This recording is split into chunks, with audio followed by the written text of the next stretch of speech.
du livre des Actes des Apôtres au chapitre 27. Actes des Apôtres au chapitre 27.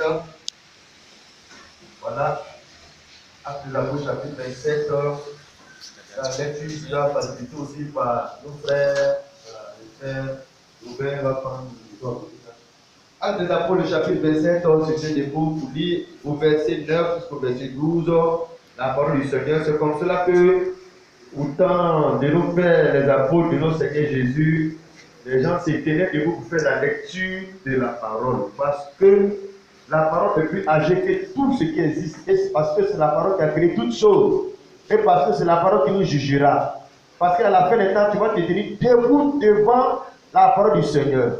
Et ce matin, avec tout le respect que nous avons pour la parole, qui est Dieu la parole, nous voulons tenir debout pour lire les Écritures dans le livre des Actes des Apôtres au chapitre 27, à partir du verset 9, il est écrit ceci. Un temps assez long s'était écoulé et la navigation devenait dangereuse, car l'époque même du jeûne était déjà passée. C'est pourquoi Paul avertit les autres en disant, ô homme, je vois que la navigation ne se fera pas sans péril et sans beaucoup de dommages, non seulement pour la cargaison et pour le navire, mais encore pour nos personnes. Le centenaire écouta le pilote et le patron du navire plutôt que les paroles de Paul. Et comme le port n'était pas bon pour hiverner, la plupart firent d'avis de le quitter pour tâcher d'atteindre Phénice, port de Crète qui regarde le sud-ouest et le nord-ouest afin d'y passer l'hiver. Verset 13. Un léger vent du sud-vent a soufflé et se croyant maître de leur dessein, il levait l'ancre et côtoyait de près l'île de Crète. Mais bientôt un vent impétueux, qu'on appelle Eurachylon, se descendant sur l'île. Le navire fut entraîné sans pouvoir lutter contre le vent, et nous nous laissâmes aller à la dérive. Nous passâmes au-dessous d'une petite île nommée Clauda, et nous eûmes de la peine à nous rendre maîtres de la chaloupe. Après l'avoir hissé, on se servit des moyens de secours pour serrer le navire. Et dans la crainte de tomber sur la cible, on abaissa les voiles. C'est ainsi qu'on se laissa emporter par le vent. Comme nous étions violemment battus de la tempête, le lendemain, on jeta la cargaison à la mer. Le troisième jour, nous y laissâmes de nos propres mains les agrès du navire. Le soleil et les étoiles ne parlaient pas pendant plusieurs jours, et la tempête était si forte que nous perdîmes enfin toute espérance de nous sauver.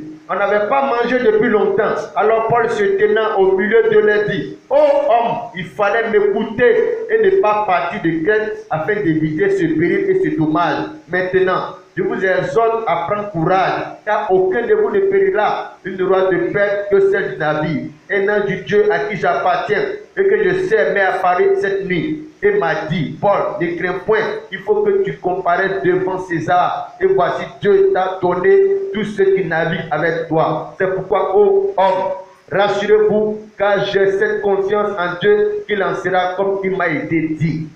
Nous allons prier le Seigneur afin que sa grâce soit sur notre vie, sur le prédicateur, mais sur aussi nous tous qui allons écouter la parole, parce que souvent le message peut être bon, Dieu peut là-dedans, mais le diable peut briser ton écoute et ton entraînement de telle sorte que tu ne peux pas recevoir ce que Dieu voulait te donner. Alors prions le Seigneur au nom de Jésus. Père éternel, nous voulons que tu nous aides à entendre, à comprendre, à recevoir ta parole, car la foi vient de cette parole quand nous entendons. Le salut, la vie, même la guérison de nos maladies, même le miracle, tout est là-dedans. Mais le diable vient et nous empêche de recevoir notre bénédiction dans la parole. Il nous fait dormir, le sommeil vient, la fatigue, la distraction. Et nous passons à côté de la grâce de Dieu pour nous. Marie était disposée et l'ange est venu avec la parole de Dieu. Elle s'est disposée, elle a reçu la parole, elle a enfanté, elle a conçu la promesse de Dieu. Que chacun de nous ce soir reçoive la parole qui vient du ciel et que chacun, Seigneur Dieu Tout-Puissant, va concevoir en lui-même la vie éternelle, la guérison, le miracle de Dieu. Oh Seigneur, que personne ne passe à côté de ce que tu veux lui apporter ce matin. Merci Seigneur. Nous te demandons de l'accomplir, de le faire au nom de notre Seigneur Jésus-Christ. Amen. Le Seigneur vous bénisse, frères et sœurs. Puis le message, la lecture est un peu longue et puis c'est un peu compliqué ici à comprendre d'un coup. Et le thème que je voudrais partager ce matin avec le peuple de Dieu, c'est pendant ton voyage terrestre vers l'éternité, qui est le pilote et le patron que tu écoutes. Amen, amen. Vous voyez ici, le texte que nous avons lu parle un peu d'une partie de la vie de l'apôtre Paul, la persécution qu'il a subi à cause de l'évangile. Il avait été d'abord dans un premier temps arrêté, frappé, chicoté, humilié, parce qu'il a prêché l'évangile et les gens qui écoutaient, qui étaient les gens qui étaient dans la tradition de Moïse, de la loi de l'Ancien Testament, ils ne supportaient pas que l'apôtre Paul prêche. Ils ont même l'impression qu'il prêchait un message qui allait contre la loi de Moïse. Or, ils ne savaient pas que Paul prêchait l'accomplissement de tout ce que Moïse a prêché. C'était la révélation de tout ce qui s'était fait dans l'Ancien Testament. Mais comme ce n'était pas des hommes de révélation, ils n'ont pas compris et ils ont interprété pour dire que Paul prêche contre la loi de Moïse et qu'il profanait même le temple. Vous voyez là où est-ce que le manque de révélation peut conduire les gens? Ils ont jugé Paul, ils ont condamné Paul parce qu'ils se disaient que Paul contredisait l'Éternel, Moïse et Abraham. Ils ne savaient pas que Paul était en train de donner la pleine révélation même de ce que Moïse a apporté. Et ils l'ont frappé, humilié au chapitre 21. Ils l'ont frappé, humilié. Et juste là, ils ont soulevé le peuple à s'opposer, à pouvoir vraiment rejeter l'apôtre Paul. Il a été arrêté, il a été trimballé devant le Sanhédrin. Le Sanhédrin, c'est le conseil religieux, c'est comme le tribunal devant lequel tu dois t'expliquer. Et Paul, devant le Sanhédrin, il devait se défendre et s'expliquer. Quand il s'expliquait après, on a trimballé qu'il n'est pas là-bas encore à Césarée. Là-bas, il devait encore aller se défendre devant le gouverneur Félix. Après, il devait s'expliquer devant le roi Agrippa. Et après, il a été décidé d'être transféré en Italie là-bas pour qu'il puisse aller s'expliquer devant César. Tout ça à cause de l'évangile.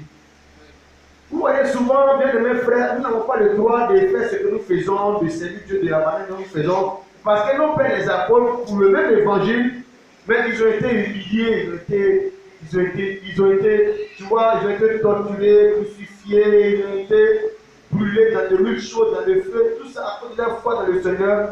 Pour notre foi dans le Seigneur, qu'on a, nous ne met pas en prison, on ne te frappe pas, on ne va pas au commissariat, on n'a pas si c'est au derrière toi. Et puis tu viens à l'état, et puis tu fais l'œuvre de Dieu comme tu veux. Et ils ont fait au prix de leur vie pour la foi de l'évangile, pour que toi, l'évangile puisse te toucher aujourd'hui. Alléluia. Vous voyez bien, mes frères, tu n'as pas de droit de dire que non, toi, tu as des problèmes, voilà, pas tu parles à l'église, voilà. Non, ils n'avaient pas d'excuses pour ne pas faire les choses de Dieu. Même quand il fallait mourir, mon frère, ma soeur, il n'y a pas plus grand honneur que de souffrir pour l'évangile. Et ils ont subi cela. Et leur nom est resté dans l'histoire de la foi. Et Dieu les a honorés. Peu importe la manière dont tu meurs, c'est pas ça le plus important. La Bible dit heureux les morts qui veillent dans le Seigneur. Et c'est en cela que l'apôtre Paul, il était dans cette partie-là de sa vie où il était humilié, de gouverneur de roi en roi, de territoire en territoire.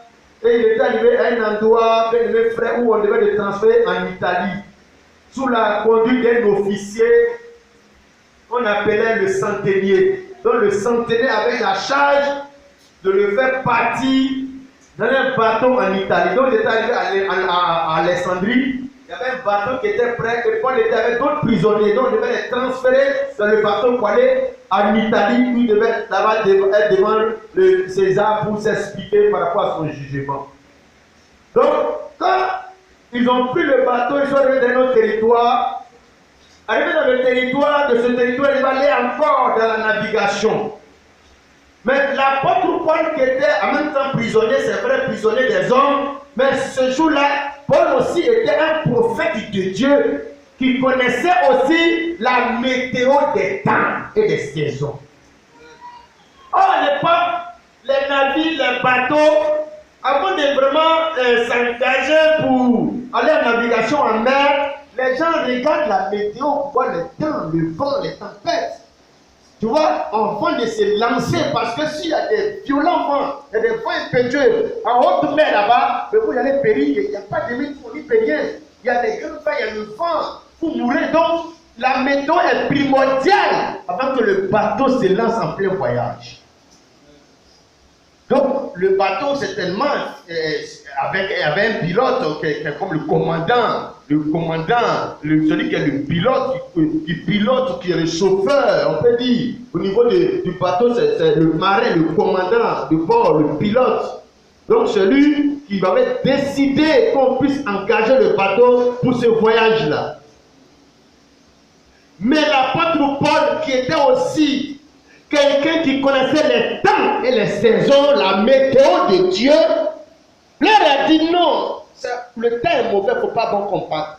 Le verset 9, il a dit, un temps assez long s'était écoulé et la navigation devenait dangereuse, car l'époque même du jeûne était déjà passée. C'est pourquoi Paul avertit les autres en disant, ô homme, je vois que la navigation ne se fera pas sans péril et sans beaucoup de dommages, non seulement pour la cargaison et pour le navire, mais encore pour nos personnes.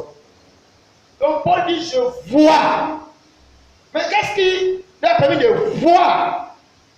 Ah, parce que c'est un prophète qui voit les temps, qui voit l'avenir, il voit ce qui va arriver. Et il voit Paul comme un prisonnier. Comme on a frappé, il y a des blessures sur un prisonnier qui est habillé dans un petit caleçon qui est assis à terre là. Mais Paul leur parlait comme quelqu'un qui mettait la météo des temps. Il dit, je vois. Ce que vous ne voyez pas là, je vois. Devant nous là-bas, je vois. Il y aura des dommages. La navigation sera très dangereuse. Les temps sont mauvais devant nous là-bas. Il y aura des vents impétueux. Il y aura des grands vents. Je vois. N'engagez pas le bateau. Mais à l'époque, qui fait un prisonnier? Un prisonnier, on te traite comme un bandit, un braqueur, un voleur. Mais Paul leur parlait comme étant le prophète de Dieu. Il dit, au verset 10, c'est pourquoi Paul avertit les autres. Donc, il donne des avertissements. Mais souvent, il arrive que les avertissements les plus sérieux, on ne les prend pas au sérieux. Les avertissements pour notre vie. Parce que la vie qu'on mène sur la terre là, est-ce que tu sais que c'est un voyage? Je vais te dire que ce que Paul et puis les autres faisaient sur le bateau là, sur la mer là, c'était un voyage vers quelque part. Paul dit dans ce voyage là, je vois ce qui est devant dans ce voyage. La vie de l'homme sur la terre est un voyage vers l'éternité. Tu as besoin de connaître la météo avant de vivre. C'est-à-dire, il ne faut pas vivre sur la terre là pour vivre. C'est un voyage vers l'éternité. Tu as besoin qu'il y ait des gens qui voient comme Paul, les voyants de ce voyage-là. C'est ce que tu as foutu. Mais le problème, c'est que nous, on n'a pas les bons prophètes. On n'a pas les bons prophètes. On a les prophètes qui voient les sorciers qui veulent nous manger, les affaires bloquées. Mais on n'a pas les prophètes qui voient le coup de leur voyage vers l'éternité pour nous orienter. Parce que le but, ce n'est pas de prospérer et de te marier. C'est que tu arrives dans l'éternité du salut. Quels sont ceux qui voient ça? Je vois qu'une femme va se marier ici. Je vois que quelqu'un va se voyager.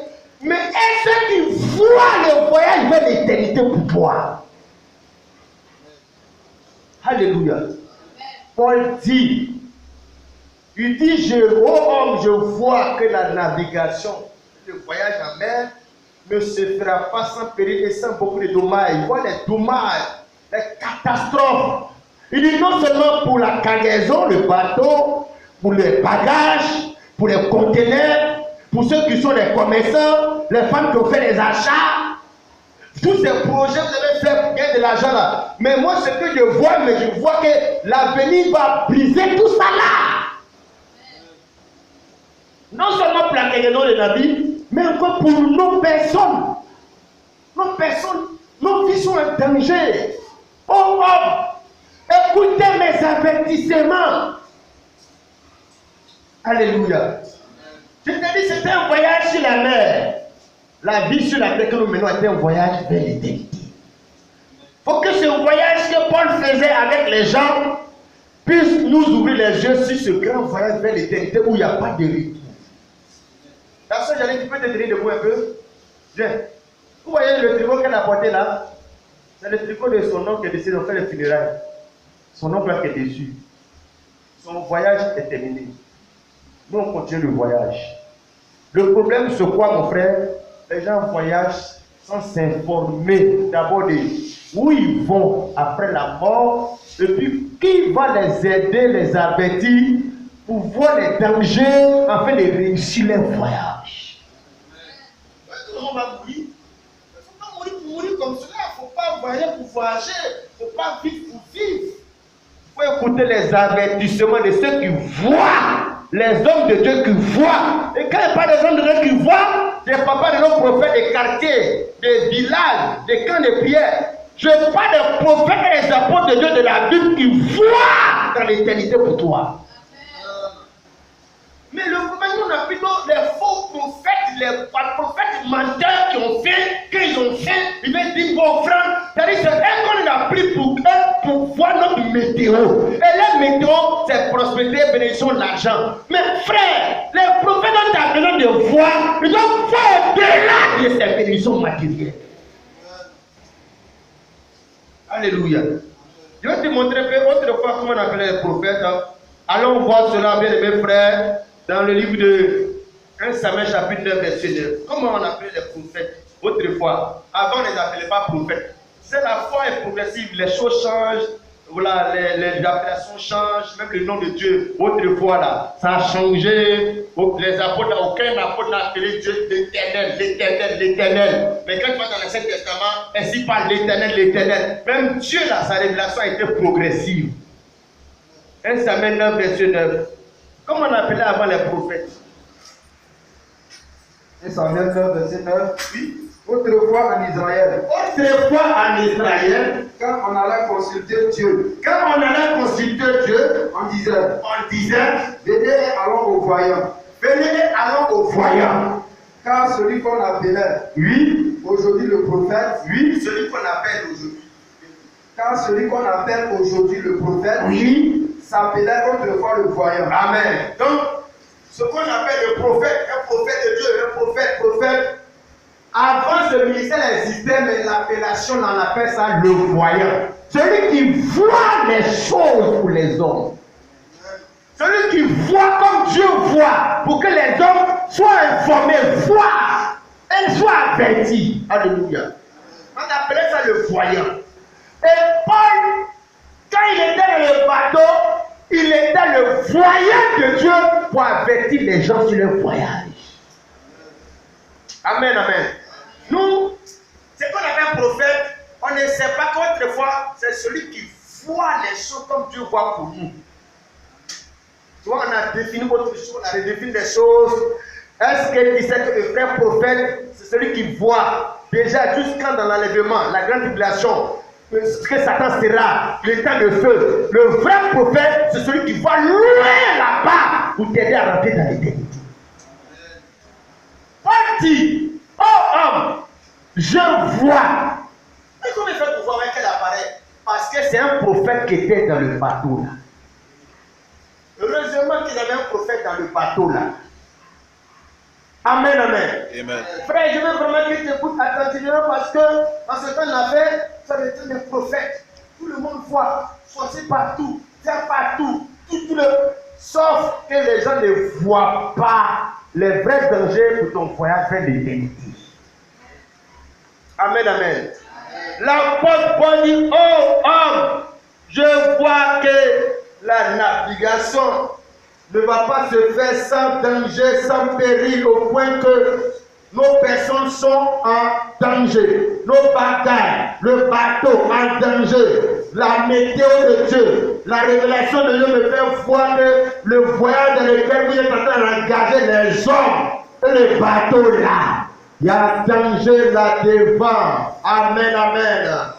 Regarde frère, quand Paul a dit ça, c'est quoi s'est passé dans le bateau. Il dit pour toi au verset 10. C'est pourquoi Paul avertit les autres en disant, oh homme, je vois que la libération ne se fera pas sans péril et sans beaucoup de dommages, non seulement pour la cargaison et pour le navire, mais encore pour nos personnes. Verset 11. Le centenier écouta le pilote et le patron du navire plutôt que les parents de Paul. C'est ça qui est dangereux là. Voilà pourquoi il a dit pendant ton voyage, terrestre vers l'éternité, qui est le pilote et le patron que tu écoutes? C'est là il y a danger parce que le salut est lié à ça. C'est à qui tu écoutes? C'est quel pasteur tu écoutes? C'est quelle église qui écoute? Parce que Jésus-Christ qui a dit je bâtirai mon église, son église là, c'est comme le bateau, il a établi lui-même ses commandants de bord, ses pilotes, les apôtres. Si tu n'as pas d'écoute au niveau de ta foi, de ce que les apôtres ont dit, sur l'enlèvement, sur le baptême, sur le salut, et que tu as une personne que tu écoutes, tu mets ton voyage vers l'éternité en danger. Quand Paul a dit ça, le centenier qui les faisait monter dans le bateau pour les transférer, le centenier, il était devant un dilemme. Dans le même bateau, il y a le commandant du bateau. Ça veut dire que dans un bateau, il y a toujours un commandant. Hein. La Bible dit qu'il y avait le centenier, verset 11, écoutant le pilote et le patron. Ce n'est pas deux personnes. C'est le pilote qui est le patron du bateau. Il y a un patron dans le bateau, celui qui est le décideur. S'il dit on s'en va, on s'en va. Parce que dans un bateau, il n'y a pas deux capitaines d'un bateau, comme on le dit. Il est le seul patron, le seul pilote, le seul commandant. À ce jour-là, il y avait deux commandants. Le pilote et puis Paul, le prophète de Dieu. Paul dit, oh, la cargaison, la navigation se fera difficilement, voilà. Donc, les pilotes, les autres qui sont là passagers, on peut dire qu'ils sont comme des chrétiens, qui sont engagés dans le bateau de la foi, le bateau de l'église. Ils sont devant deux dilemmes. Le pilote, il a fait une formation en haute étude de la marine, il connaît. Il connaît avec des bateaux, il connaît par expérience. Donc les gens ont tendance à l'écouter plus parce que lui, c'est son métier, il a fait des formations, des qualifications. Quand tu le vois habillé même là, dès que le marin, le capitaine, ça rassure. Mais ce jour-là, il y avait aussi un pilote, ou le pilote de Dieu, le commandant de Dieu, le prophète de Dieu. Lui, il est habillé comme un prisonnier, Paul. Son apparence, c'est un prisonnier. Son apparence ne rassure pas. Quelqu'un qui vient de chicoter, frapper. Voilà. Comment écouter qui entre vous deux? On attendait écouter le marin qui est habillé en marin commandant. Il a fait des études, il a fait des formations. Quand il maîtrise, le voici le bateau, il connaît. On attendait à l'écouter. Et le centenaire a été vraiment séduit par ça. La Bible dit, le centenaire écouta le pilote, le commandant, le marin là, plutôt que d'écouter les paroles de Paul. Beaucoup de chrétiens.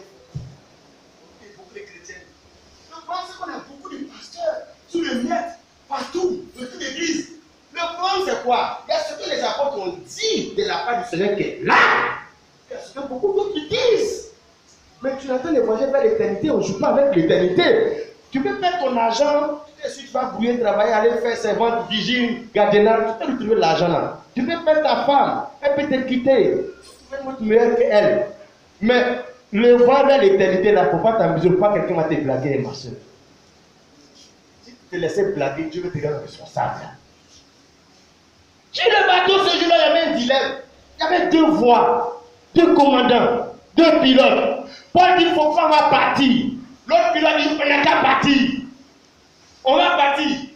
Vous, c'est qui? Vous êtes un prisonnier, laissez-moi faire mon travail. Ici, c'est moi le commandant, c'est moi le marin, c'est moi le pilote, c'est moi le patron. Déjà, vous n'avez pas qu'à la donner ici. Oh, Paul était le prophète de Dieu. Il n'était pas bien comme un révérend bishop. Il n'était pas connu, mais c'était le prophète de Dieu. Amen. Il était la voix autorisée de Dieu pour que tu sois sauvé.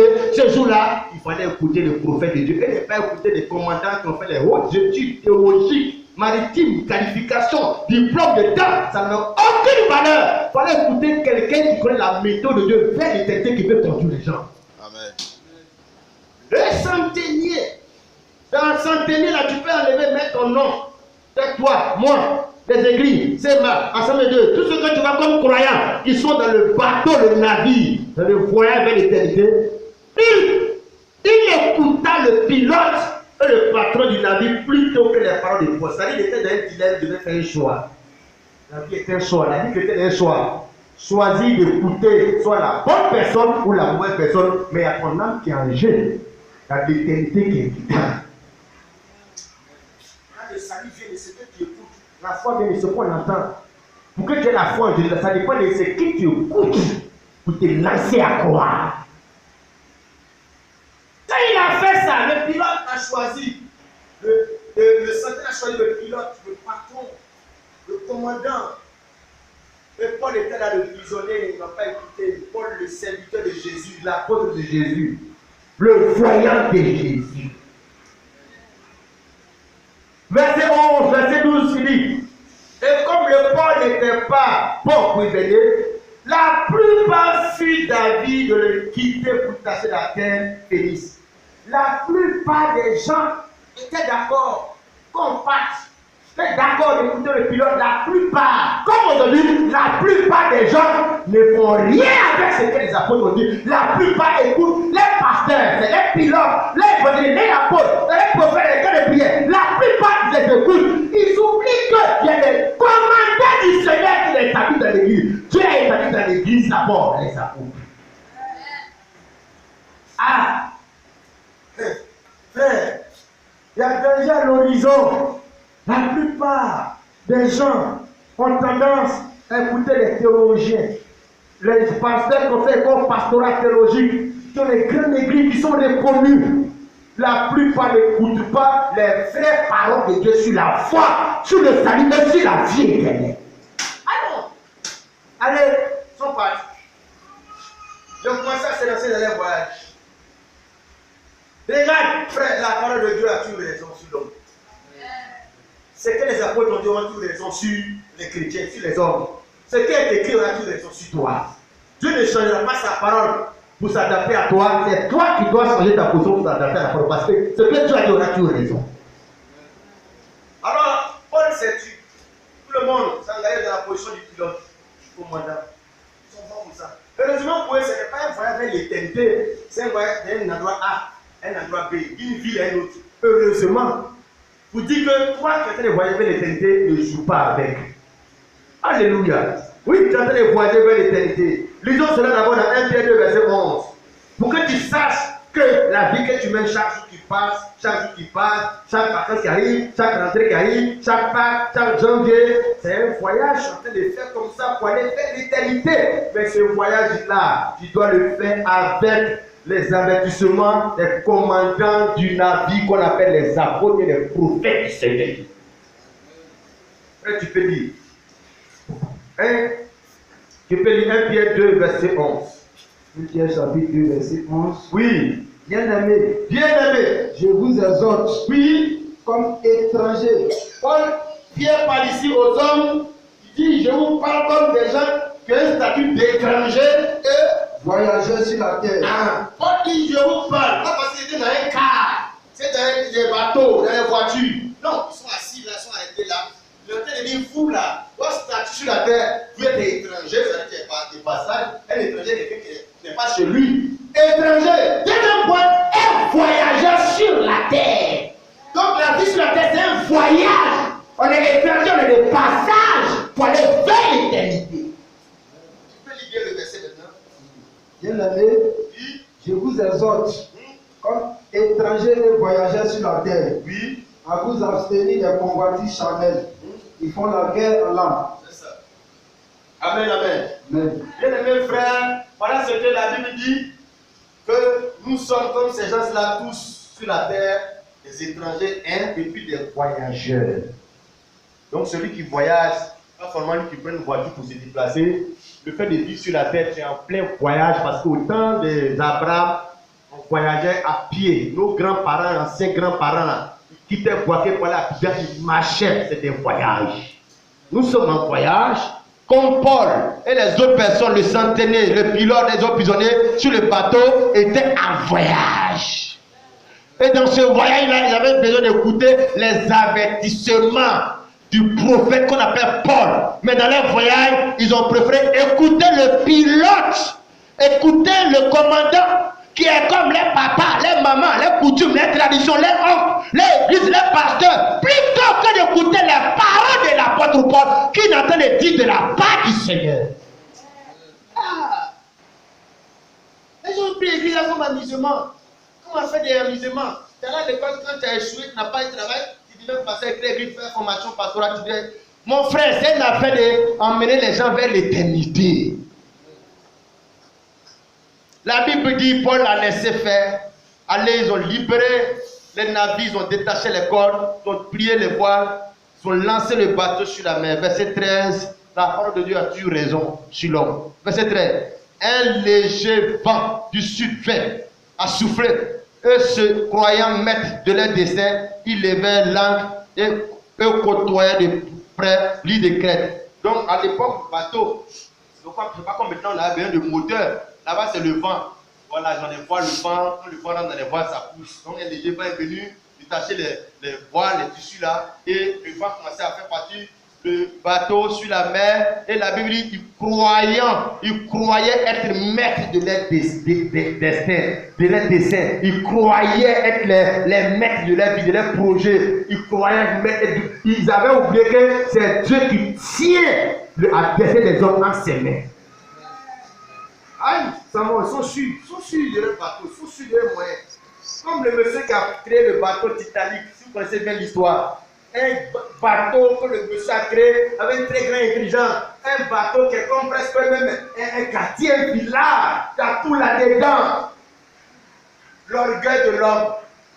Il se croit maître de son destin.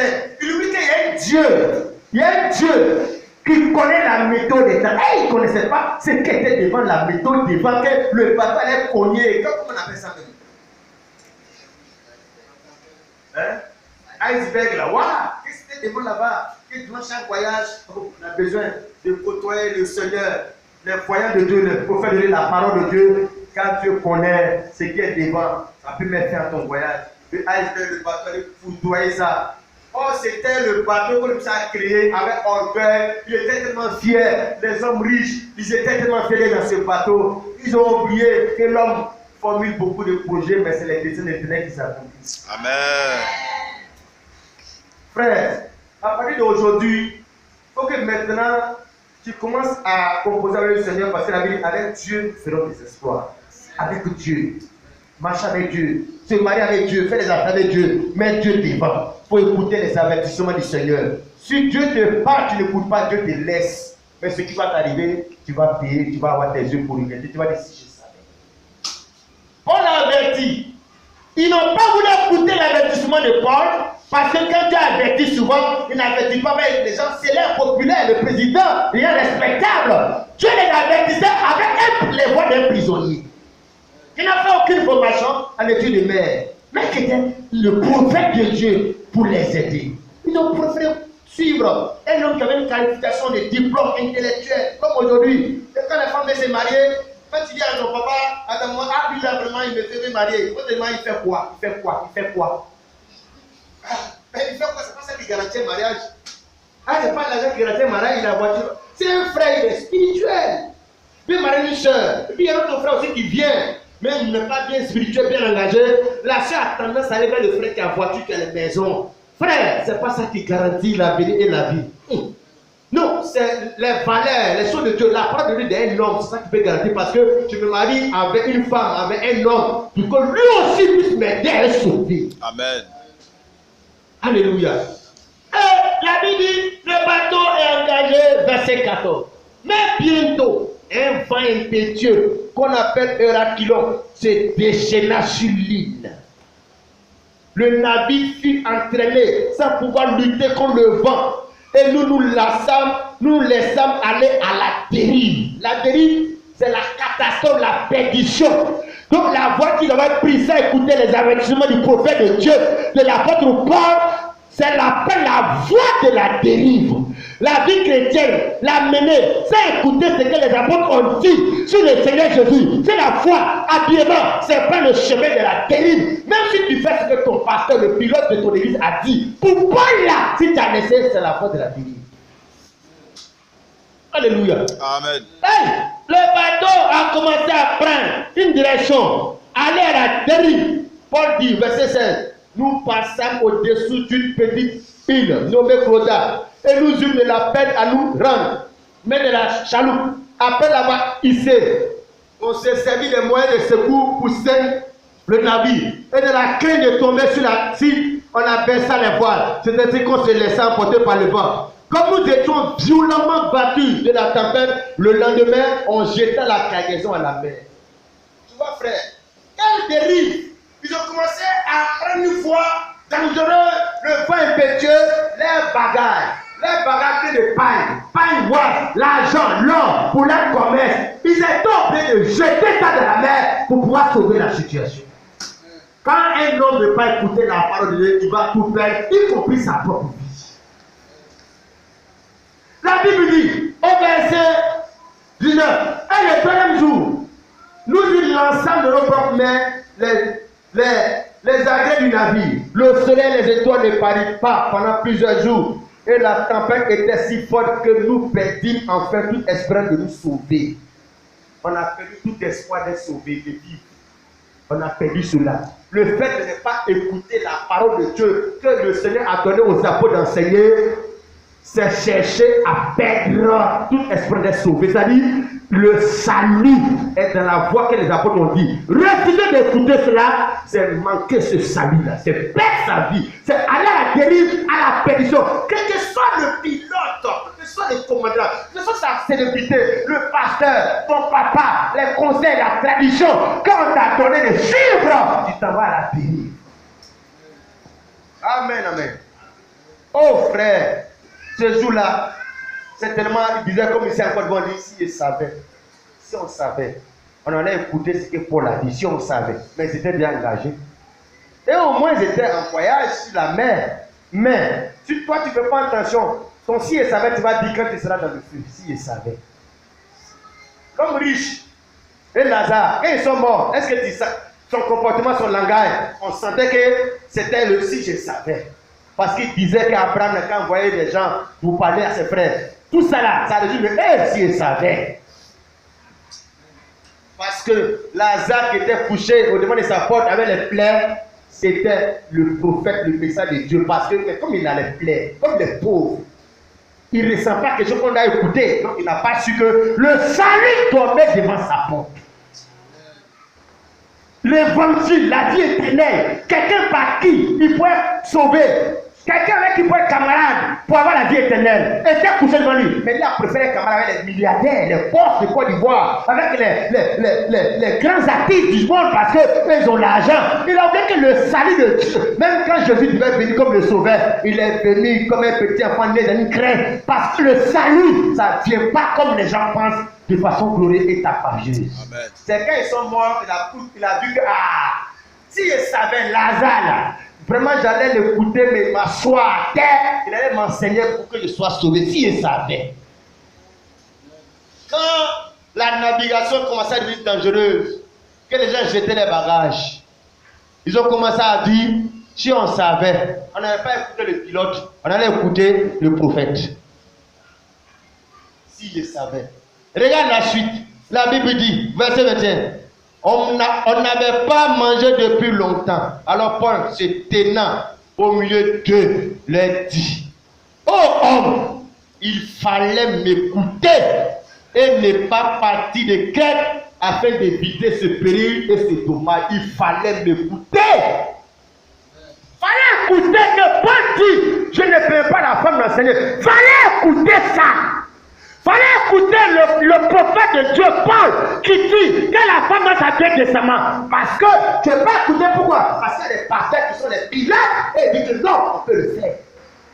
C'est la même situation qui était dans le bateau, il y avait un dilemme. Il y avait deux commandants. Il y a un qui est parti, Paul. Il ne n'est pas parti, Paul. Il y a un qui est parti. Les gens étaient là et il fallait choisir. Le même dilemme existe dans toute génération. Il faut choisir entre ce que ton pasteur dit et ce que la Bible a dit par les apôtres. La plupart du temps de mauvais choix.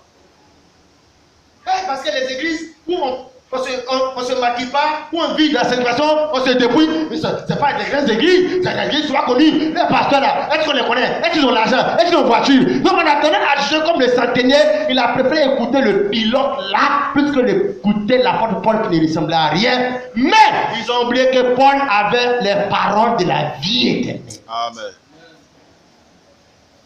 Paul s'est mis au milieu du bateau. Parce que ce que tu as resté aujourd'hui comme parole de Dieu, demain plus tard, ça va te rattraper et puis ça va te juger, te condamner. Paul après, quand il s'est tué, plus tard, La prophétie qu'il a donnée, les révélations qu'il a données, tout s'est accompli. C'était quoi? La tribulation. C'était une tribulation. Parce que toutes ces petites tribulations montrent qu'il y aura une grande tribulation. Le message des apôtres que nous prêchons, qui est écrit dans la Bible, c'est le message pour te sauver et pour t'amener à éviter la grande tribulation. Si tu n'écoutes pas, tu t'exposes à la grande tribulation. Amen. Là-bas, dans la grande tribulation, toi même si tu donnes collant de porter, tu as dit non. C'est là que tu as compris que tout ça, mais c'est la marque de la bête.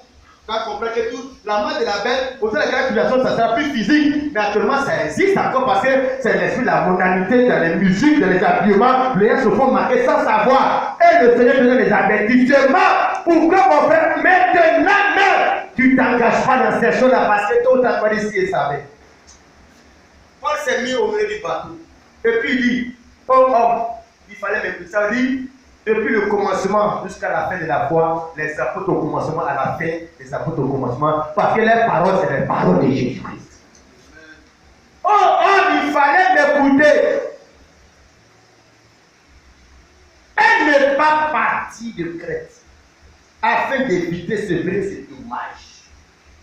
Il a train de dire directement, il fallait m'écouter. Elle n'est pas écouter vos pilotes là. Vos prophètes là, votre église là, vos pasteurs là, vos traditions, vos coutumes, vos parents qui disent des choses qui vont contre la parole de Dieu. Il fallait écouter ce que Dieu dit parce que Dieu est au-dessus de ton papa et de ta maman. Parce que lui te jugera un jour. Amen. Il fallait m'écouter. On n'écoute pas la parole de Dieu parce que ça me plaît, mais parce qu'elle est la parole de Dieu. Amen. C'est pas parce que non, ça ne m'arrange pas. Moi, j'ai envie de m'appeler comme ça. Et après de dire ça, moi, ça ne m'arrange pas. Non, c'est parce que c'est la parole de Dieu. C'est écrit. Voilà pourquoi on accepte. Il fallait m'écouter. Oh, oh, il n'est pas parti de Crète. Ne pas s'engager dans cette voie. Ne pas écouter ce pilote-là. Le monsieur que vous voyez arrêter là, il ne fallait pas l'écouter, il fallait moi l'écouter. M'écouter parce que dans ce bateau-là, Dieu m'a envoyé comme étant le commandant. Le commandant de l'église de Jésus là, c'est les apôtres. Les pasteurs de maintenant qu'on voit là, ce n'est pas les commandants. Les commandants, c'est-à-dire ce qu'ils exigeaient qu'on se plie à ça, c'est pour les apôtres d'abord. Regarde, lisons cela. Revenons et lisons cela. Frère, est-ce que tu es là ce matin? Il faut te laisser avertir. Écoute les avertissements du Seigneur. Si tu t'entêtes, tôt ou tard, après tu vas raison sur toi, tu as ici et ça. Et puis la même voix qui a parlé par Paul a dit qu'il fallait écouter ce que les paroles de Dieu ont été dites. Il fallait écouter ce que Paul a dit. Il fallait écouter ce qu'il fallait écouter. Mais tu ne veux pas écouter, mais si tu ne veux pas écouter, mais il y a là-bas, parce que le salut est dans l'écoute. La foi vient de ce qu'on attend. Amen, amen. Allons dans Éphésiens. Éphésiens.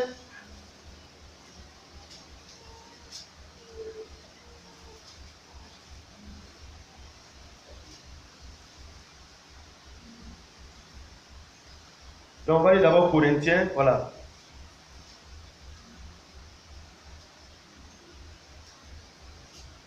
Un Corinthiens chapitre 12, le verset 28 dit: et Dieu a établi dans l'église, premièrement des apôtres, secondement des prophètes, troisièmement des docteurs, ensuite ceux qui ont le don des miracles, puis ceux qui ont le don de guérir, de secourir, de gouverner, de parler diverses langues.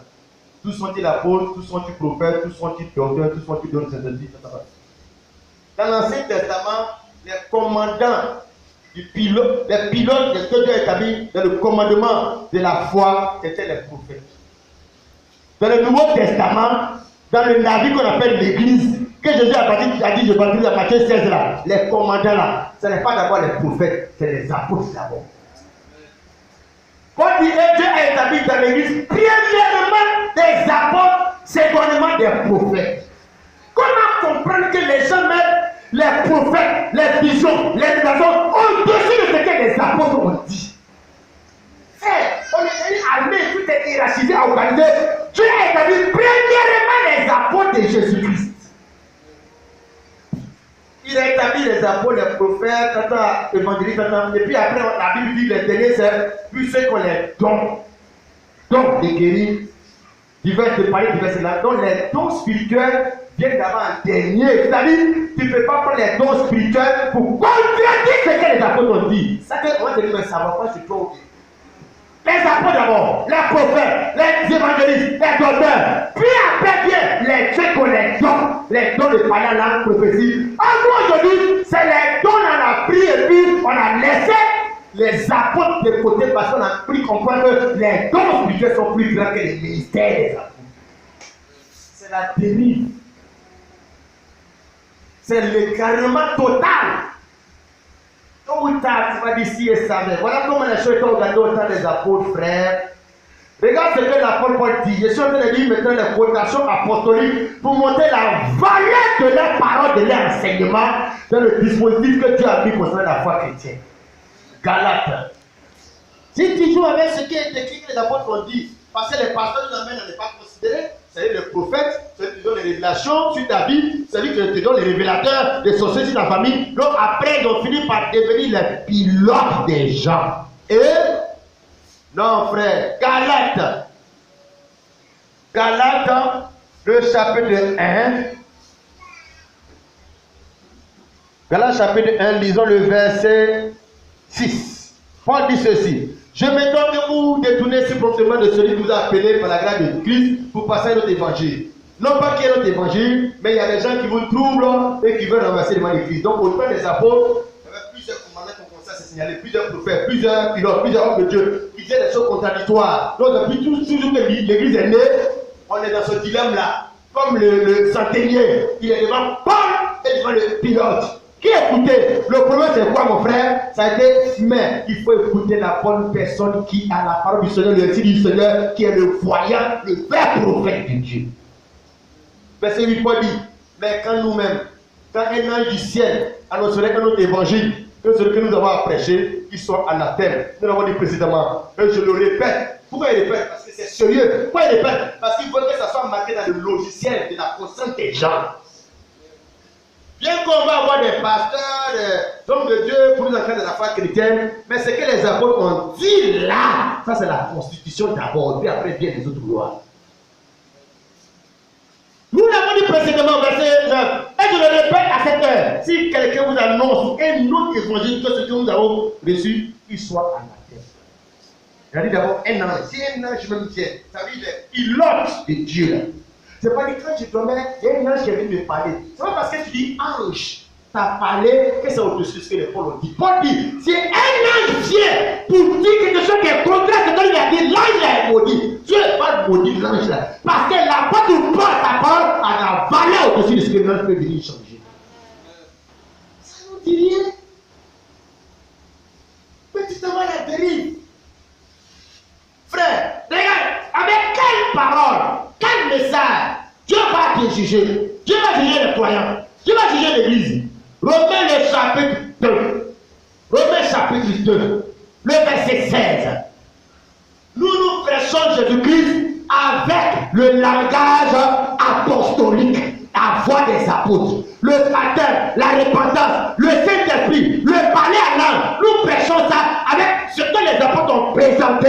Pas d'ici quelqu'un qui parle en langue, qui prie par l'interprétation. Nous ne sommes pas là pour suivre les pilotes dans cet état parce que nous connaissons les commandants du navire qu'on appelle l'église là. Paul, Pierre, les gens, les apôtres de Jésus là, c'est les commandants.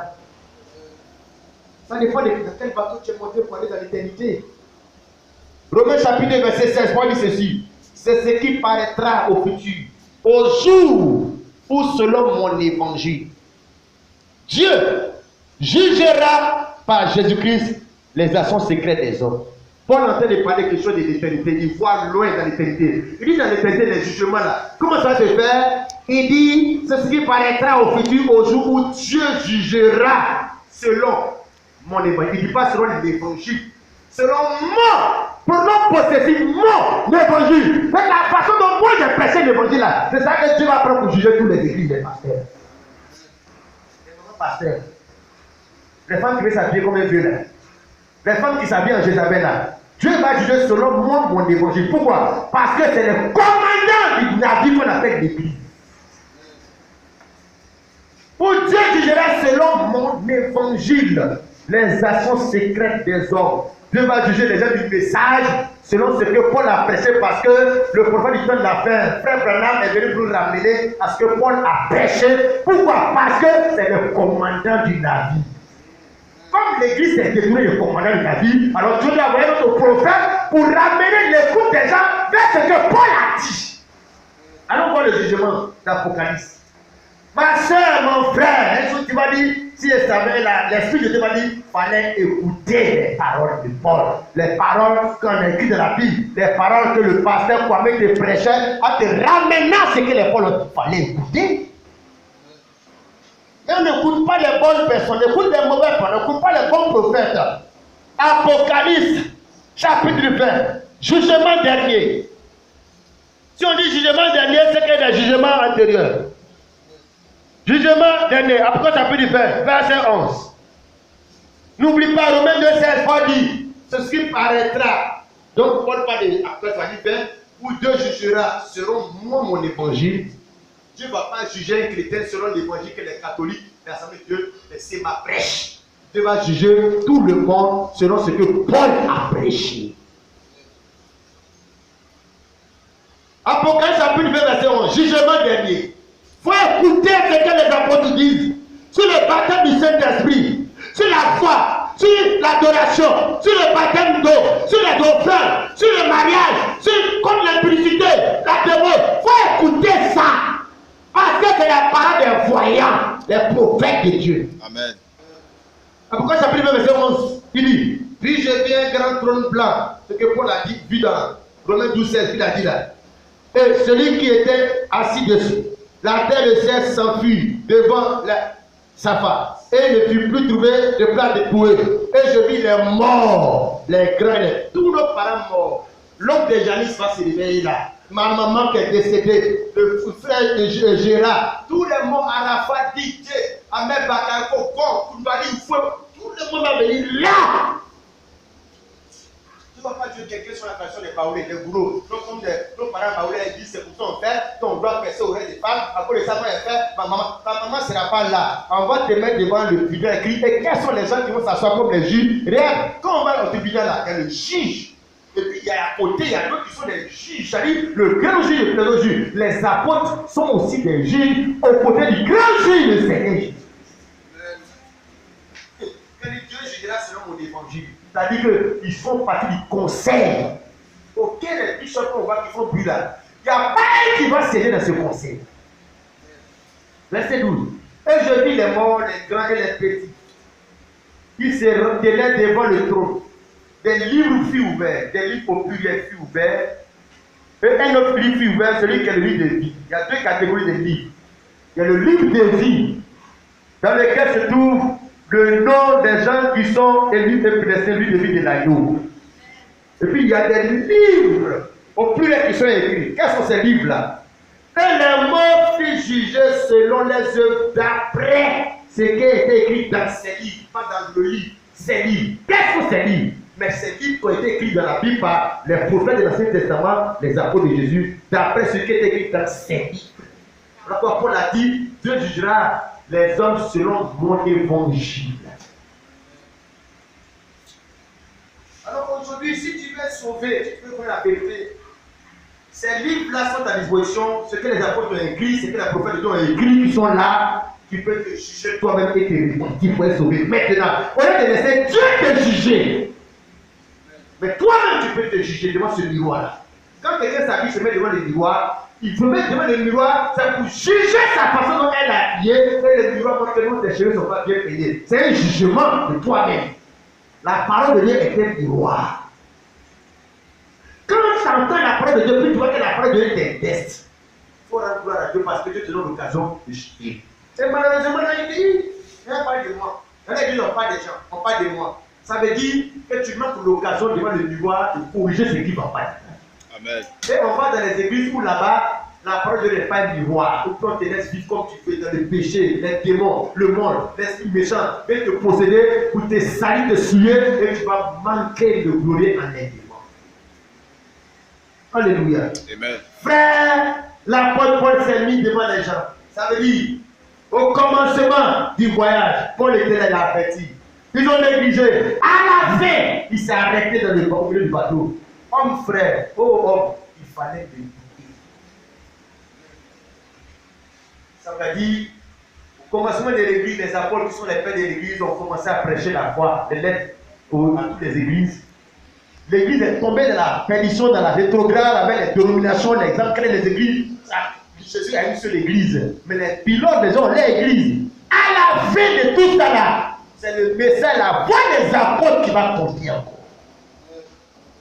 Amen, amen. Amen.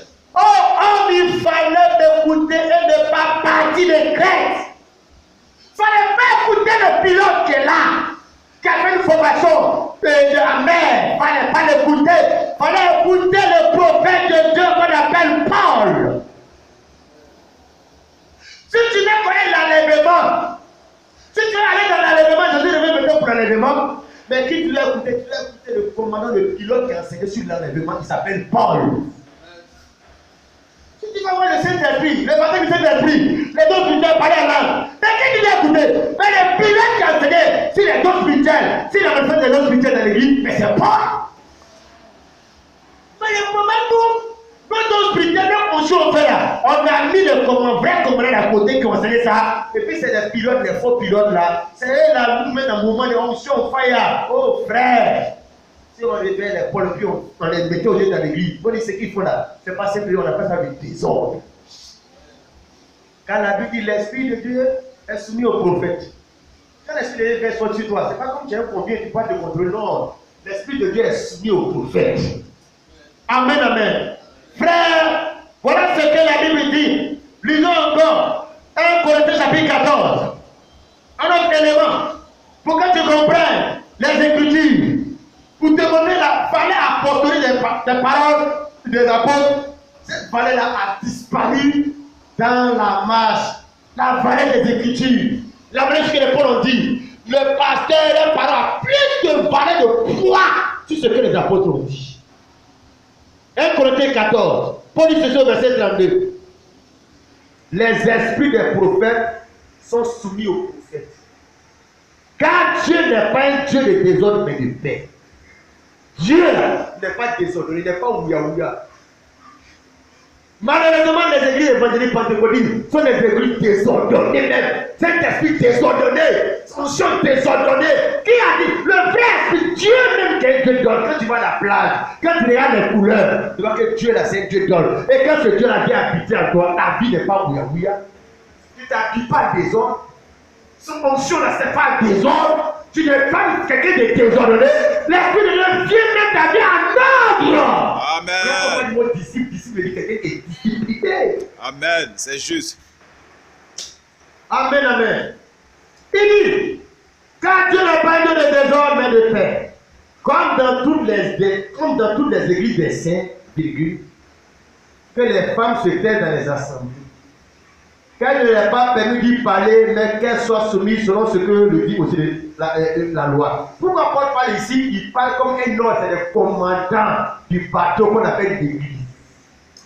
Pour le voyage vers l'éternité, vers l'enlèvement. Comme dans toutes les églises des saints, ça veut dire, dans l'église où il y a la sanctification, parce que les saints, c'est ceux qui sont dans la sanctification. Amen. Comme dans toutes les églises des saints, en un temps, plus tard, en Côte d'Ivoire, aux États-Unis, dans toutes les églises des saints, que les femmes se taisent dans les assemblées. Ça veut dire que les femmes qui sont pasteurs de ces églises-là, Paul veut dire, ce n'est pas l'église des saints, ce n'est pas l'église de la sanctification. Non. Comme dans toutes les églises des saints, que les femmes se taisent dans les assemblées.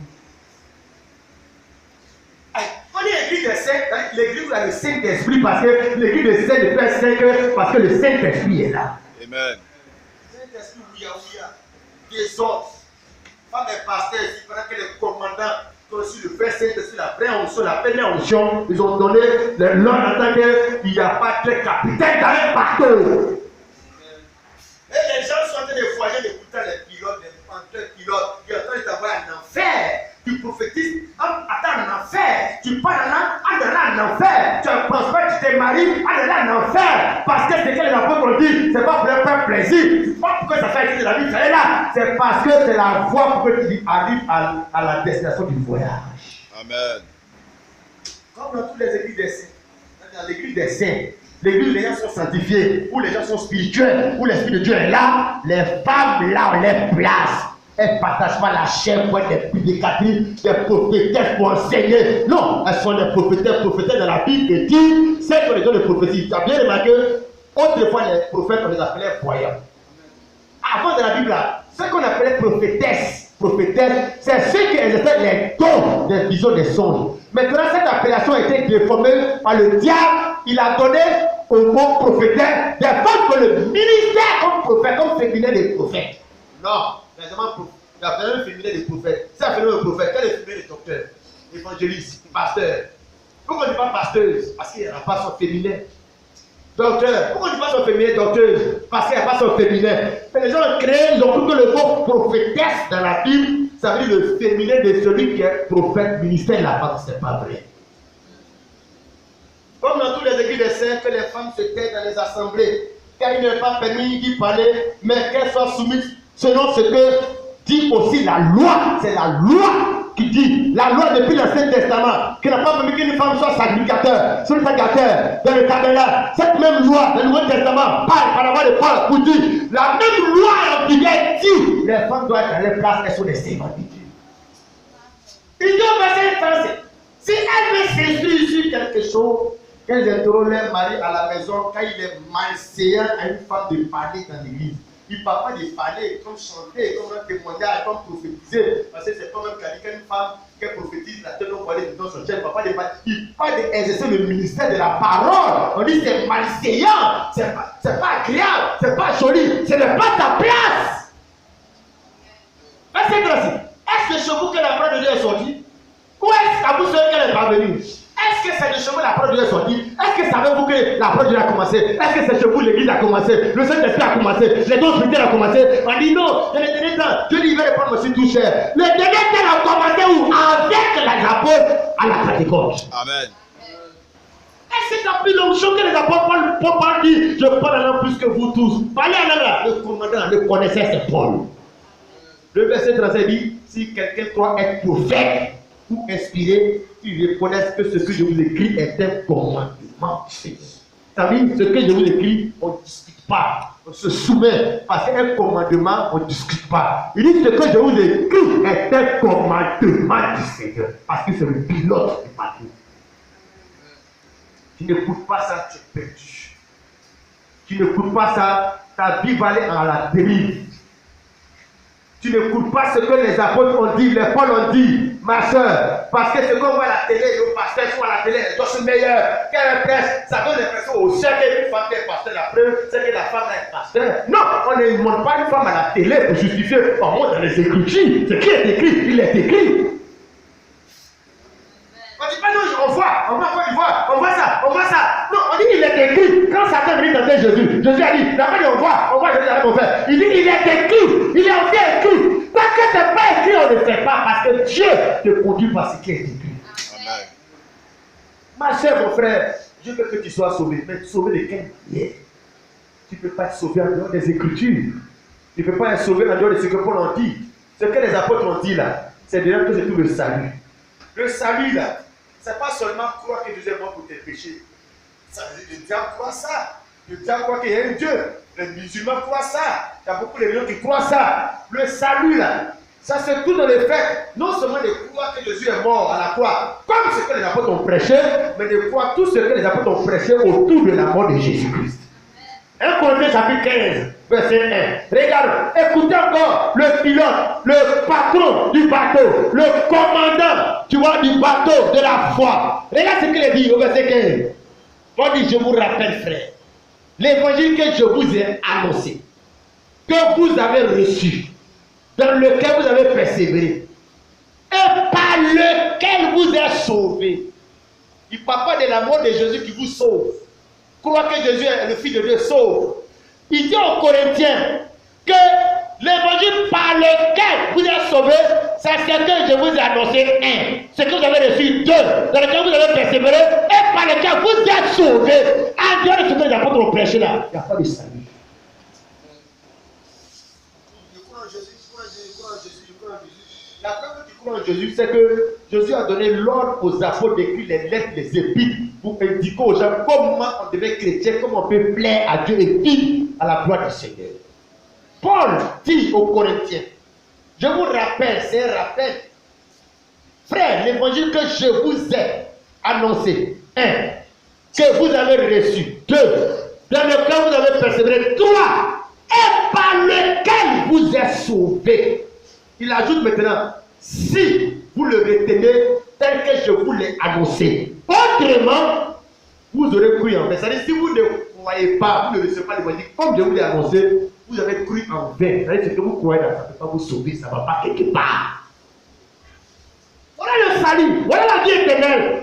Le voyage qu'on met sur la terre là, comment arriver à destination? Voilà le prophète, le voyage, le pilote qui dit. Pas seulement mariage. Mariage là, les païens se marient. Voyage, les païens voyagent. Prospérité, bénédiction de l'argent, les païens gagnent ça. On ne va pas à l'église pour avoir ça. Ce n'est pas la preuve que tu es avec toi. Quand tu es béni, même les païens ont ça. Ils ont plus fait ça que les chrétiens. Il y a plus que ça que nous cherchons le salut. Et qu'est-ce que le salut? Mais c'est tout le message que les apôtres ont apporté de la part du Seigneur. C'est ça que le salut. Tu vois mon frère? Comment on peut vivre et plaire à Dieu, frère? Comment tu peux marcher et plaire à Dieu, sœur? Voilà ce que nous sommes en train de montrer. Qu'est-ce qui manque dans le message du temps de la fin? C'est pas quand tu dis non, William Branham, non, William Branham, tu dis, quand tu as une brochure. Non, frère, la brochure, le message du temps de la fin que le prophète de Dieu authentique a envoyé, c'est parce que les gens sont détenus là, écoutent du message des apôtres que Dieu a envoyé un prophète pour nous ramener à la foi de nos pères, les apôtres, pour que quand on prêche Jésus là, c'est ce que les apôtres ont dit là qu'on dit aux gens. Alléluia. Amen. Non, ça veut dire logiquement, on n'a pas dit, Branham m'a dit, Branham m'a dit. Pourquoi? Branham n'est pas un commandant établi de la foi. C'est un prophète pour nous ramener au commandant qu'on appelle les apôtres. On doit dire, Paul a dit, Pierre a dit, Jean a dit. Mais quand on dit Branham a dit, on donne l'impression qu'on a un troisième testament qui a été établi. Non. Le testament qui est en vigueur, le Nouveau Testament, le prophète nous ramène ce que les apôtres, les pères ont dit. Alors frère, nous on met dans cette posture-là. Pourquoi? Parce que depuis toujours c'est comme ça, Paul a dit, le salut dépend de l'évangile que nous on a prêché, vous avez reçu. Si vous le recevez autrement, vous croyez en vain. Amen, amen. Gloire au Seigneur. Voyez encore une écriture pour nous aider à revenir totalement dans la voie du Seigneur. Une écriture qui va nous aider à servir Dieu comme il est écrit. Pour que demain tu dois aller à l'église, non, il faut te renseigner. Pas parce que l'écrit dessus est Jésus, église évangélique, église évangélique, non parce qu'on tombe là-bas que c'est évangélique. Évangélique, donc le mot évangile, c'est-à-dire, évangélique c'est ce qui est conforme à l'évangile. L'évangile, c'est-à-dire ce que les apôtres ont écrit et dit. C'est ça qui est évangélique. Amen, amen. Voyons cela, bien aimé frère, une écriture qui va encore nous aider dans notre marche. Amen, amen. Disons, le livre de Éphésiens, voilà Éphésiens, je pense que tu prends bien note. Non, c'est Philippiens, Philippiens chapitre 3, le verset 17. Philippiens chapitre 3, verset 17. Paul dit ceci. Soyez tous mes imitateurs, frères, et portez les regards sur ceux qui marchent selon le modèle que vous avez en nous. Car il y en a plusieurs qui marchent à l'ennemi de la croix de Christ. Je vous en ai souvent parlé et j'en parle maintenant encore en pleurant. Leur fait sera la perdition. Ils ont pour Dieu leur ventre. Ils mettent leur gloire dans ce qui fait leur honte. Ils ne pensent qu'aux choses de la terre. Paul donne un conseil aux Philippiens. Soyez tous mes imitateurs, frères, d'eux, et portez les regards sur ceux qui marchent selon le modèle que vous avez en nous. Sur ceux qui incarnent le modèle des apôtres, qui amènent les gens aux apôtres, qui prêchent ce que les apôtres ont dit. Paul dit soyez mes imitateurs et portez les regards pas sur tout le monde, sur moi n'importe quoi, sur ceux qui marchent selon le modèle que vous avez en nous. Quel est le modèle de baptême? Le baptême au nom de Jésus. Amen. Quel est le modèle de Saint-Esprit? Ce n'est pas seulement parler en langue, chercher l'interprétation. Quel est le modèle de onction? Le mot onction, comment définissez le modèle de onction? 1 Jean. Lisons 1 Jean. Le modèle, quel modèle? Le modèle des Américains, des Blancs. Le modèle des... Non, le modèle que vous avez en nous. Pourquoi? Parce que le salut est dedans. Le voyage sur la terre doit être garanti en marchant selon ce que les apôtres ont donné comme étant les voyages. Amen, amen. Dans quel modèle tu marches? Quel modèle tu marches? Quel modèle de vie chrétienne? Il y a beaucoup de modèles d'habillement, de coiffure, de chansons. Vie chrétienne, il y a beaucoup de modèles. La foi, beaucoup de modèles. Mais il y a un seul modèle qui garantit le salut et l'enlèvement. Paul dit, soyez mes imitateurs, c'est-à-dire imiter ce que j'ai montré, j'ai fait, j'ai dit, j'ai pratiqué. Et puis, après moi, Paul, après nous les apôtres, regardez et marchez, écoutez les prédications, les messages qui marchent, qui fonctionnent sur le modèle des apôtres. Parce qu'il y a beaucoup qui marchent en ennemi de la croix, c'est-à-dire qui contredisent l'œuvre de Jésus que nous prêchons. Il y a beaucoup de pilotes. Mais ne manquez pas les pilotes du Seigneur. 1 Jean chapitre 2. Quel modèle d'onction nous allons chercher à voir, à manifester le modèle d'onction des apôtres. Quel modèle d'onction? Le modèle d'onction des apôtres. Quand le pasteur, tu vois, c'est qu'il va montrer aux gens qu'il est un grand de Dieu. Ce n'est pas de venir prier pour que les gens tombent. Son objectif est qu'il tombe. Quelqu'un veut qu'il tombe. Non, ce n'est pas l'autre, c'est Dieu qui fait tomber les gens. Ce n'est pas le pasteur là. Regarde, quand l'apôtre Paul, dans Actes le chapitre 9, le Saint-Esprit s'est révélé à lui. Quand une grande lumière sort de Damas, tu sais pourquoi il est tombé? Il était encore un païen, rempli de haine, parce qu'il partait pour prendre de l'ordre, pour pouvoir emmener à le maître des disciples. Donc il était comme un sorcier rempli de méchanceté. L'Esprit de Dieu l'a mis à terre parce que l'esprit qui l'animait c'était un mauvais esprit. Il l'a mis à terre. Regardez toute la Bible. Comment comprendre? Paul est silence en prison. Il prie, il chante, la prison se casse, la prison tremble. Là ils sont debout. Demande, c'est quelle onction alors? L'onction de Dieu ne vient pas pour t'humilier et te mettre à terre. Ça vient pour briser les chaînes et les liens. Peut-être que toi-même là, c'est pas toi que Dieu veut mettre à terre. L'onction de Dieu veut mettre à terre le péché qui est à toi et l'adultère, la débauche et les choses du monde. Mais nous, c'est pas ça. Pose-toi la question. Mais quelle était l'onction? Le jour de la Pentecôte, quand le Saint-Esprit est descendu sur eux. La Bible dit, il y a eu un vent impétueux qui est descendu sur eux. Mais les gens parlaient en langue, les gens prophétisaient. Quand ils parlaient en langue, les gens qui étaient là entendaient dans les langues maternelles, en Kéré, en Yakuba, les merveilles de Dieu dans les langues. Et ils étaient touchés parce que Dieu les parlait en langue qu'on s'y pouvait, pour Dieu de se faire comprendre. Si toi-même tu parles en langue, tu comprends, on ne comprend pas. En ce moment, qu'est-ce que ça fait? Les dons spirituels servent à l'édification. C'est ça, nous on prend montrer qu'on est spirituel, les dangereux, les évangéliques pentecôtistes. Non. L'apôtre Paul, qui a prêché l'onction, qui a reçu l'onction, qui a reçu beaucoup plus même d'onction que tout. Regarde ce qu'il dit ici. 1 Corinthiens chapitre 12. Là, il enseigne sur les dons spirituels en tant que le commandant, le pilote. Nous, on a laissé les commandants, les Paul là. C'est qu'ils ont donné sur l'onction là. Et puis on court derrière les pilotes. Des petits féticheurs des camps de prière là, pour te fatiguer, pour t'amener en enfer. Même une télévision que quelqu'un a fabriquée, il y a une notice, il y a un mot d'emploi, il y a un papier qui accompagne pour te montrer comment on l'utilise. La foi chrétienne, c'est une fabrication de Jésus. Il y a un papier qui montre comment ça fonctionne. Ce papier-là, c'est la Bible. Comment tu peux dire que tu as la foi? Tu vas aller au ciel, avoir la vie éternelle dans l'enlèvement, et puis tu ne regardes pas comment fonctionne le papier, la foi qui a prêché l'enlèvement. Mais c'est Paul, le baptême c'est Paul, les autres spirituels c'est Paul, mais le papier là, tu fais quoi avec? Les gens ont mis ça de côté. Et l'esprit même qui anime aujourd'hui les gens, mais c'est la plupart du temps c'est de la divination, c'est de l'occultisme. Ça n'a rien à voir avec l'esprit de Dieu. De l'occultisme, on donne des paroles de connaissance, des relations propres sur les gens, propres, l'esprit de Python. Là où il n'y a pas l'écriture pour vérifier, l'esprit de Python va te donner des révélations. Amen. Parce qu'il n'y a pas de notice pour vérifier. Médicament, mais il y a notice. Appareil, il y a notice. La foi, Dieu a notice. A un papier qui montre comment on fonctionne, comment on croit, comment on est baptisé. Quand quelqu'un croit, il est devenu chrétien, comment il doit s'habiller. Il y a une notice. Personne n'a la notice. C'est que le médicament va te tuer parce que tu ne sais pas comprendre un matin, un midi et le soir. Quand tu prends 10 matin, 15 à midi, 20 le soir, mais tu meurs. Plus c'est un médicament, ça meurt. La foi, l'évangile, ça tue. La Bible apprend de dire comme une épée à double tranchant. C'est dangereux. Si tu ne prends pas son notice, ça te tue. Oui, l'onction va te tuer. L'esprit va te tuer. Le son va te tuer. Si tu ne connais pas la notice, le Seigneur Jésus a jeûné 40 jours. Si tu n'as pas la notice, jeûne et prière, ça va te tuer. Tu crois que ça va spirituel, ça va te tuer, tu vas mourir dedans. Quand Jésus a jeûné 40 jours, c'est quand l'esprit qui est venu lui parler, lui montrer les choses. Ce n'est pas l'esprit de Dieu, c'est Satan qui est venu lui montrer les révélations, les visions.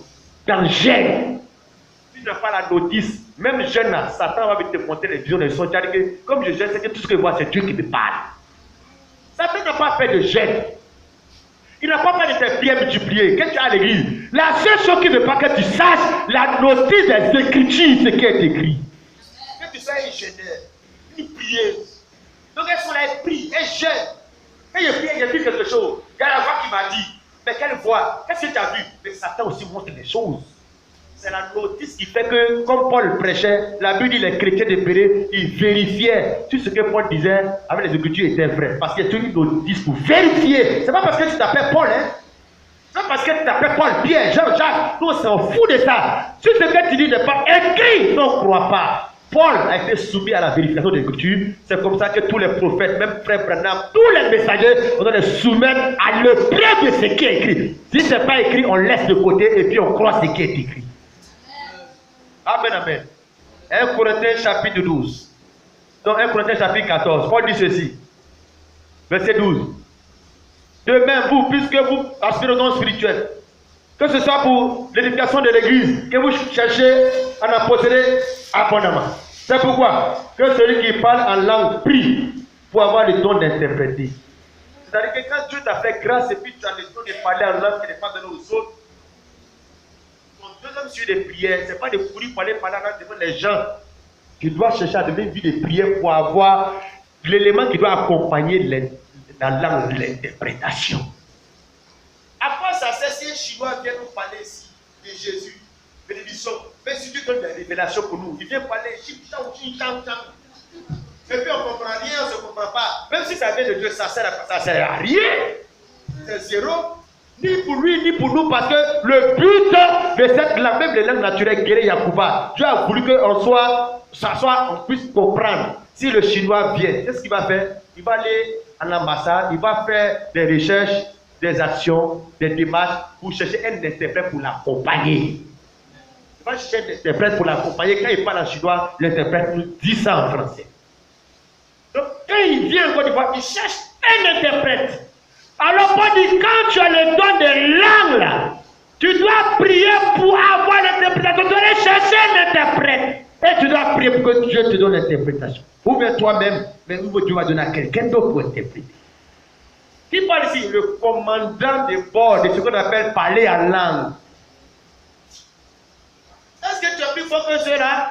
La première église, ce n'est pas l'église catholique, l'église des apôtres. Les premiers pères fondateurs de l'église, président de l'église, homme, révérend, bishop, archibishop, c'est cela. Il dit que si tu allais parler en langue, gloire à Dieu. Mais maintenant, ton souci, c'est de prier pour avoir l'interprétation de la langue. Pourquoi? Parce que s'il n'y a pas d'interprète, on ne comprend rien. Je dis pour toi encore, pour que tu comprennes. Mais tout ça, toute cette notice-là, les gens ont fermé, ils ont mis de côté. Quand tu vas dans les églises,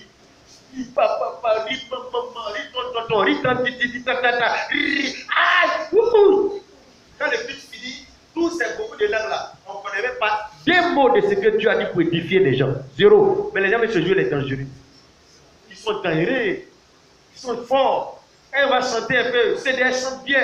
Elle va chanter à partir de la chanson, on va parler de là. Parce qu'on veut prendre ça pour montrer qu'on est dangereux.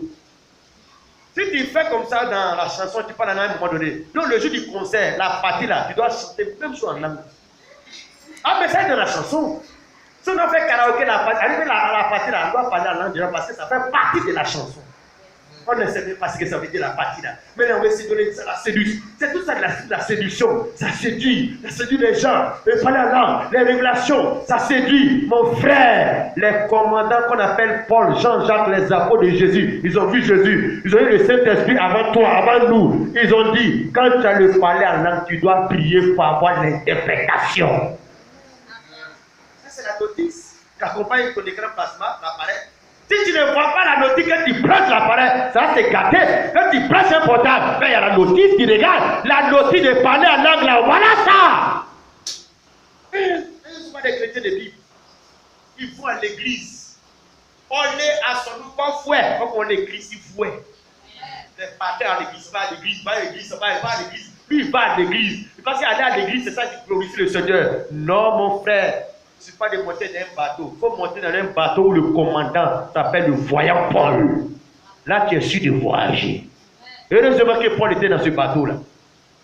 1 Corinthiens 14, verset 13. C'est pourquoi celui qui prie en langue prie pour avoir le don d'interpréter. Car si je prie en langue, mon esprit est en prière, mais mon intelligence demeure stérile. Que faire donc? Il donne la notice, mode d'emploi, posologie. Que faire donc?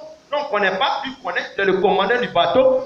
C'est lui que le Seigneur a appelé pour le ministère, pour que l'église soit édifiée partout. C'est lui qui a écrit la plupart du Nouveau Testament. Que faire donc? Il pose la question et il répond. Je prierai par l'esprit, mais je prierai aussi avec l'intelligence. Je chanterai par l'esprit, mais je chanterai aussi avec l'intelligence. Autrement, si je rends grâce par l'esprit, comme celui qui est dans les rangs de l'homme du peuple, répond comment? Celui qui est dans les rangs du peuple répondra-t-il Amen à mon action de grâce, puisqu'il ne sait pas ce que je dis. Donc, tant que quelqu'un est à côté de moi, il doit dire Amen quand je chante, Amen quand je prie. Pas dire mais. Si ici dans l'assemblée, il y a des gens qui sont là, il doit dire Amen à ce que je fais, puis je rends gloire au Seigneur. Comment je vais le faire, puisque je ne comprends pas ce que je dis? Il dit ceci maintenant. Tu rends, il est vrai, d'excellentes actions de grâce, mais l'autre n'est pas édifié. Donc, qu'est-ce qu'on fait dans l'église? L'égoïsme, l'égocentrisme, n'ayant pas la langue pour eux-mêmes. Ils ont oublié qu'on doit parler en langue pour édifier l'édification. Mais les gens ne comprennent pas, ils ne sont pas édifiés. Et les gens ne font que parler en langue. Tout l'église parle la langue. On finit par zéro, on ne comprend pas. Est-ce que c'est que dit papa dans des coins, dans des villages, peut-être chinois ou taïwanais? Peut-être que ça veut dire que je vais me gifler. Il dit papa, parce que tu ne comprends pas ce que ça veut dire, mais peut-être une autre langue qui n'est pas là-bas, c'est que ça veut dire. Si tu es dedans, arrivé là-bas, là, il ne va pas te faire dire, il va passer là-bas, ça dit, viens me gifler sur tes garçons. Viens me gifler. Frère, la Bible dit, alors, qu'est-ce que je fais? Je prie en esprit, chante en esprit, mais je prie aussi avec mon intelligence.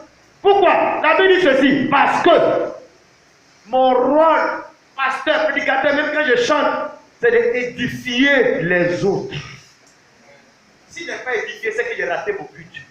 Voilà pourquoi quand tu vas à l'église, tu ne veux pas pour toi seul. Quand je danse, tu ne dois pas danser moi seul. Parce qu'à un moment donné de danser, tu dois édifier quelqu'un pour dire, hé, comment la soeur danse, hé, comment ça me plaît. Tu dois édifier la foi de quelqu'un. Tu dois prêcher pour édifier, chanter pour édifier. Tu dois être à l'église parce que ta présence va édifier quelqu'un. Alors tu dois parler en langue, donner des spirituels, un témoignage. Mais ce n'est pas pour toi. Des fois même, ce n'est pas pour toi que Dieu t'a délivré d'un accident. C'est pour édifier quelqu'un. Amen. Alors les dons spirituels, les gars, c'est égoïste. C'est pour eux. C'est pour montrer qu'ils sont forts, ils sont dangereux. Non, si ça n'édifie pas le frère là, c'est que ça ne sert à rien à voir. C'est pour l'édification de l'église. Paul dit ceci, verset 18, je rends grâce à Dieu de ce que je parle en langue plus que vous tous. Qui parle ici? L'apôtre Paul, le commandant. Il dit, parlez en langue là. Il n'y a pas un, il n'y a pas l'homme. Il parle en langue plus que eux tous, les Corinthiens rassemblés. Mais c'est lui qui est en train de dire, si tu parles en langue qu'on ne comprend pas, ça ne veut rien dire. Ça dit, il est moins référent, biche. Tout ce qu'on peut dire que les gens sont là. Il est ça. Il est en train de dire, on ne parle pas langue pour parler en langue. Je parle en langue plus que vous tous ici. Et il dit ceci au verset 19. Mais dans l'église, moi je peux parler en langue chez moi. Je m'édifie. Tu sais ce qu'il veut dire au Seigneur? Chez moi à la maison. Mais dans l'église, il dit, j'aime mieux dire 5 paroles avec mon intelligence afin d'instruire aussi les autres que 10 000 paroles en langue. 10 000 paroles en langue. Il dit, je préfère dire 5 paroles avec mon intelligence pour édifier. En français, en baoulé, prier en baoulé, des prières inspirées. Quand je prie, la sœur, l'église écoute. Les gens disent Amen, ils sont touchés par ma prière. Ou bien je chante. Voilà pourquoi on a l'occasion de donner des chants individuels personnels. Parce qu'on pense que ce n'est pas en fait de la partie, la façon de parler là, forcément. Tu peux prier avec ton intelligence. Une prière qui va édifier toute l'église avant même de écouter la parole de Dieu. Amen. Tu vois, frère, Paul dit il préfère dire 5 paroles avec son littéraire que de dire 10 000 paroles en langue. 10 000 paroles en langue. Il fallait beaucoup en langue. Parce que les gens ne comprennent pas. 5 paroles avec son intelligence que les gens comprennent pour les édifier. Il dit ceci. Frères, ne soyez pas des enfants sous le rapport du jugement, mais pour la malice, soyez enfants et à l'égard du jugement, soyez des hommes faits. Il est écrit dans la loi. Ce n'est pas des hommes d'une haute langue et pas des lèvres d'étrangers que je parlerai à ce peuple. Et ils ne m'écouteront pas, même ainsi dit le Seigneur. Par conséquent, les langues sont un signe, non pour les croyants, mais pour les non-croyants. La prophétie, au contraire, est un signe non pour les non-croyants, mais pour les croyants. Paul dit les parler en langue là. C'est un signe pour les non-croyants. À la Pentecôte, le Saint-Esprit est descendu. C'est les païens, les non-croyants qui étaient venus les regarder. Voilà pourquoi Dieu a donné de parler en langue pour les non-croyants dans les langues maternelles des bébés de Dieu. Nous, c'est à l'église que nous on parle en langue pour montrer qu'on est. Non, le parler en langue, c'est pour les non-croyants parce que dans ça, Dieu va parler à Djoula, au monsieur là. À Yakuba. Dieu va parler aux gens dans les langues des merveilles de Dieu pour que leur cœur soit touché, qu'ils se mettent devant le Seigneur pour que Dieu est vivant. Voilà le commandant. Mais nous, on préfère écouter les pilotes, écouter les gens là qui sont célèbres en Côte d'Ivoire. Mais est-ce qu'ils sont célèbres là-bas, dans le ciel des rois de Dieu? Est-ce qu'ils sont reconnus là-bas? Ils sont reconnus en Côte d'Ivoire ici. Mais est-ce que dans le ciel là-bas, Dieu les reconnaît comme grand? Ce que Dieu reconnaît s'appelle Paul, Pierre, Jean, Jacques. Voilà les hommes de Dieu que Dieu reconnaît. Dis amen, frère. Regarde, Dieu les reconnaît au ciel. Et c'est pas eux que Dieu va juger. Lisons cela rapidement. Voilà, j'ai trop pris assez de temps. Mais c'est sûr parce que le voyage dit à sa fin. Chaque fois qu'on dit que quelqu'un est mort, on est au funérailles, ils sont au lever du corps. Faut te dire peut-être que ton tour n'est pas loin. Ton voyage dit à sa fin. Quel est le pilote que tu écoutes parce que ton salut est dans la façon d'écouter et qui tu écoutes? Non seulement la mort est à nos portes, Jésus revient bientôt, le voyage dit à sa fin. Apocalypse, le chapitre 22, dit ceci. Verset 9. Puis un des 7 anges qui tenait les 7 coupes remplies de 7 derniers fleuves vient. Et il m'adressait la parole en disant, viens, je te montrerai l'épouse, la femme de l'agneau. Donc l'église qui sera enlevée là, c'est ce qu'on appelle l'épouse, la femme de l'agneau, car Jésus allait préparer une place pour son épouse, il a fiancé son église, il allait préparer la place, la maison, pour venir la chercher pour le grand mariage définitif. Et l'Apocalypse nous révèle, Jean, l'ange dit à Jean, viens, je vais te montrer l'épouse, la femme de l'agneau. Ce qu'on appelle église là, la vraie appellation dans la gloire éternelle là-bas, c'est la femme de l'agneau, l'épouse. Viens te montrer. Donc tu vois, donc voyons les caractéristiques de l'épouse de Jésus-Christ. Verset 10. Il me transporta en esprit sur une grande et haute montagne. Et il me montrait la ville sainte, Jérusalem qui descend du ciel d'auprès de Dieu et à la gloire de Dieu. Son éclat était semblable à celui d'une pierre très précieuse, d'une pierre déjà transparente comme du cristal. Elle avait une grande et haute muraille, elle avait 12 portes, et sur les portes 12 anges, et des noms écrits sur les 12 tribus des fils d'Israël. Premier 12. Les noms des 12 fils d'Israël, 12 tribus d'Israël. Parce qu'eux aussi, ils font partie de l'époux de Christ dans l'Ancien Testament. Donc il y a l'époux de Christ dans le Nouveau Testament, dans l'Ancien Testament. Les 12 tribus, plus les 12 apôtres, c'est eux qui font les 24 vieillards au-dessus du trône. Verset 13. À l'orient 3 portes, au nord 3 portes, au milieu 3 portes, et à l'océan 3 portes. Donc 3 portes par 4 côtés, ça fait 12. Verset 14, on a fini avec les 12 batailles de l'Ancien Testament, une partie de l'épouse. Verset 14, la muraille de la ville avait 12 fondements, et sur eux, les 12 noms des 12 apôtres de l'agneau. Où est le nom de tes pasteurs? Où est le nom de moi, c'est fils? Mohamed Sanogo, Tatan, Bishop Tan, Assid Azito, Tatan, où est le nom?